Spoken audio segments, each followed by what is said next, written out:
เวลาเสียชีวิตเป็นหยังจึงเลือกวันในการทรงสการความจริงแล้วเรื่องวันเรื่องขึ้นเรื่องแห้มเรื่องมือดับหรือผีขามเดือนบ่มีปัญหาได้เบิดบ่ว่าวันจันทร์วันคันวันพุธใหม่คือเก่าแต่ว่าเฮาถือมาเป็นหีดแล้วมันเลยยากพุธตกบาทพฤหัสตกป่า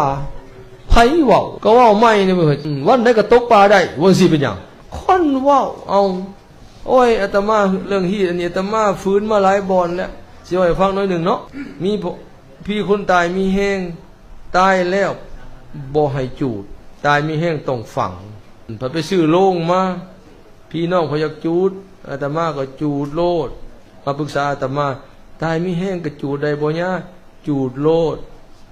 คันมาใหม่อาตมาสิจูดซอยนะ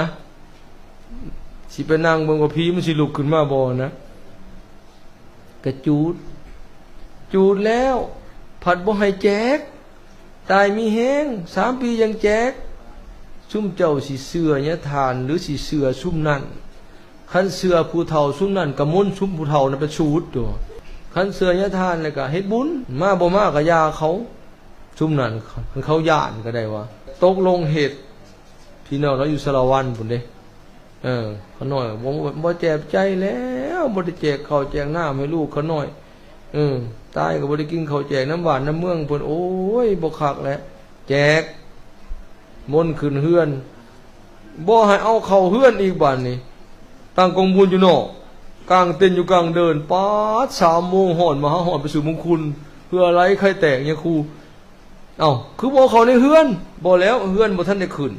เฮือนแล้วบ่แล้วอัปประตูอยู่หลังใหม่ๆเอาไปยังบ่ขึ้นบ่ทันได้ทำพิธีเนี่ยท่านว่าขึ้นเลยเอาบุญขึ้นเฮือนใหม่ตั้งแจกพร้อมได้2 อย่างพร้อมกันสิมาให้ครูนั่งตากแดดร้อนอยู่นี่พวกแห้งเฮือนมีไปยังบ่เข้าไฟฟ้ามาปาเข้าหมดแหละ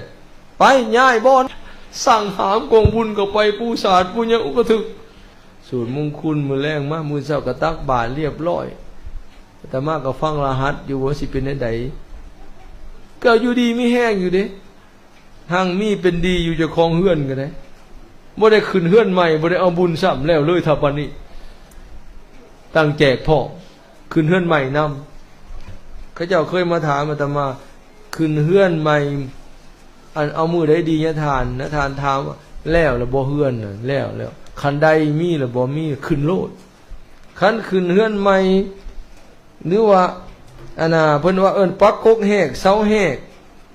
มีแต่เสาเดียวเทเลออยู่ได้บ่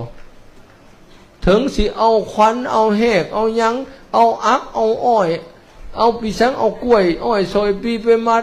เอาไส้ไปแขวนมันก็บ่คูนเพราะมันอยู่บ่ได้มีแต่เสาเดียวมันบ่แล้วอันนี้เฮือนแล้วบ่สิไปอยู่เปล่าให้มันเสามันมองไปสังขึ้นโน่นแล้วขันใดก็มีบ่อนโน่นก็มีไฟก็มีเบิดแล้วสิไปหามือหายามไปสังมันแล้วหมดแล้วขึ้นโลดคันบ่มีคันใดยันตกอย่าสิไปขึ้นได้น่ะปีกกเสาขึ้นเสาอ่ะนะเลือกดีมงคลดีสว่างดีอยู่อันน่ะมงคลดีอยู่ที่การทำดีบ่ได้อยู่ที่มื้อที่วันมันก็ไปตามกาลตามเวลาแต่เว้นขึ้นแล้วมันก็ตกเจ้าบ่สูดบ่ซอยเจ้าบ่ไปบวงสรวงมันก็ขึ้นของมันแล้วมันก็ตกเห็นบ่งานศพคันบ่งานเนี่ยมันบ่แจ้งบ่หุงบ่แจ้งไหนไฟฟ้าใต้ทั่วบุทีบ่ยามตะเว้นขึ้นมันบ่เคยตัวฮอดยามมันแจ้งโลดบ่แม่นเจ้าบ่แจ้งแล้วมันสิบ่เจ้าบ่งานแล้วมันสิบ่แจ้งยามนอนก็เมื่อเนี่ยทานคือจัดนี่มาล้างเม็ดเฒ่าตายไล่เมื่อเลยพวกกินเหล้าพวกงั้นดึกๆมาน้องสาวมาขอเงินขอไปเฮ็ดหยังเราเอาเงินมาให้อาตมาเลยไม่เฒ่านะเราบ่ให้ลูกหลานในเฮือนอย่ามันเอาไปซื้อกินเบิดเราย่านบ่ได้ปรุงศพไม่เฒ่าเราเอามาให้ทานอยู่วัดหลานเราตัวเองกำเงินเบิดกองบุญกองทานมุนพระสูตรแต่งว่างแต่งค่ายให้บ่ได้ให้ขาดเกินแขกคนมาเลี้ยงเขาเลี้ยงน้ำพออยู่พอกินแต่บ่เลี้ยงเหล้าบ่ให้ของแก้มเดิกมาผมมาขอเงินเขาไปยังซื้อของแก้มให้เขาแก้มหยังแก้มเราโอ้ยบ่ได้มีอยู่บ่สั่นมันไปหลากลิ้นอยู่เจเขาสิงั้นแล้วจะคนงาน4-5 คน10 โมงกลางคืนเนี่ยทานยาออกไป กับเสดอขอบใจหลายๆเอาละสมมาพ่อควรแหละงั้นจำนี้กับพ่อบ่ต้องสอดแจ้งบ่มีเหล้ามีเบียร์บ่ให้กินเด้อขอบใจเชิญพักผ่อนได้ละไพ่ก็บ่ให้ลิ้นนะประกาศตลอดบ่ให้ลิ้นไพ่มากก็อย่าบ่มีเหล้าให้กินแต่มีข้าวให้กินแต่บ่มีเหล้าให้กินข้าวให้กินหอย่ำคำข้าวค่ำข้าวปุ้นข้าวเปียกให้กิน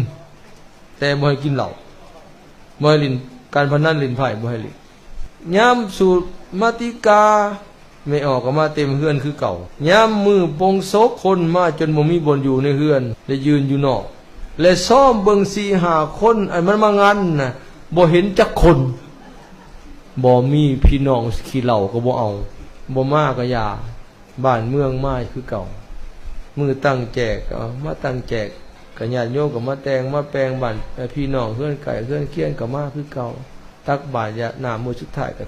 เต็มบ้านเต็มเฮือนคือเก่าพวกขี้เหล้าบ่มาจักคนพวกเสี่ยวบ่ได้แหกนะบ่งั้นก็ได้สิงั้นเฮ็ดหยังหอนยามนอนก็นอนยักคู่ก็นอนหอนยามนอนบ่มีไผมาลักศพหรือจักลกอยากลักก็เอาไปสิให้พี่โลดสิไปไว้เฮือนก็เอาจังได๋โล่งก็สิให้สิไปงั้นไปหยังย่านไผมาลักอีหยังบ่จำเป็นหอนยามนอนก็นอนเมื่อคันบ่ทันได้ปรุงบ่มีแนวเฮ็ดก็ไปเฮ็ดเวียกเฮ็ดงานเฮ็ดให้เฮ็ดนาคันมันเบิดแนวเฮ็ดแล้วสิเฮ็ดช่วยบ้านช่วยเรือนน่ะก็ไปหาอยู่หากินยามมีบุญจะมานบมาไหวน้ำเพิ่นบ่แม่นมากินเหล้ามาลิ้นไผ่มันสิได้บุญพี่สังน่ะมันจะได้บาปมันแหละมาเอางานศพบ่ได้บุญน้ำศพนี่แต่มากินเหล้ามีแต่มาลิ้นไผ่สิได้พี่สังน่ะนบก็บ่นบไหวก็บ่ไหวพระสูตรก็บ่นบอันนี้นั่นเข้าใจผิดเด้อพ่อไม่ออกเวลาเพิ่นสูตรมติกานะไปคิดว่าสูตรให้คนตายฟังอันนี้เข้าใจผิดที่สุดผู้ใดเว้าก็ให้เลิกผู้ใดส่วนหมู่เฮ็ดอันนั้นบาปพระสูตรนั่งนบข้างแน่เพิ่นบ่นั่งปินหลังใส่ลมกันว่าสูตรให้คนตายฟังโอ้อันนี้จังมันคนโง่แสดงมันมาพาเว้าเท่าทิศเท่าจานได้พาเว้าอันนี้บ่แม่นเด้อนบถึงบ่เข้าใจก็ฟังด้วยความเคารพ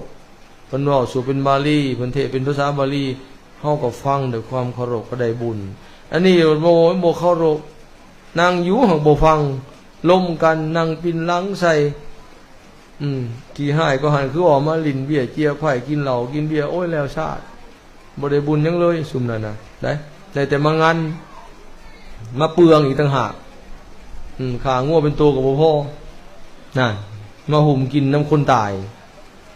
มันบ่เป็นเฮือนดีแล้วมันจะเป็นเฮือนควงแล้วต่อไปนะ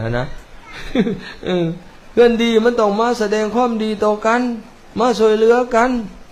มีข้าวนิดฮักพักเส้นนึงข้าวสารอาหารแห้งมาโมมาทานมาสดมาสวยกันมันจังแม่นบ่แม่นมาหุ่มกินมันสิดีจังได๋น่ะทุกอยู่แล้วบ่แม่นแห้งซ้ำบางคนปิ่นปัวจักเท่าใดเดือนตุนปีหลายปีกับบ่เศร้าเงินคำกำแก้วคนใส่เหล้าผัดตายซ้ำตายแล้วพี่น้องมาหุ่มกินควายตัวเดียวในของหัวตัวเดียวขาใส่ซ้ำเป็นหนี้เป็นสินมันสิมาเฮือนดีนะได้น่ะเลิกนั่นน่ะเด้อบ่ประเพณีบ่เป็นตาเอาอย่าเอาสถานที่นั้นเป็นบ่อนมั่วสุมการพนันลิ้นเอาเบี้ยเจียไผ่อย่าเอาเฮือนดีน่ะเป็นบ่อนกินเหล้าเมายาให้มันสมชื่อได้มั้ยเฮือนดีก็ยังว่ามันบ่ดีแล้วคู่มือนี่น่ะมันสิ้นมันเปลืองหลายเปลืองน้ำลิ้นน้ำกินมันเปลืองน้ำเห็ดบุญ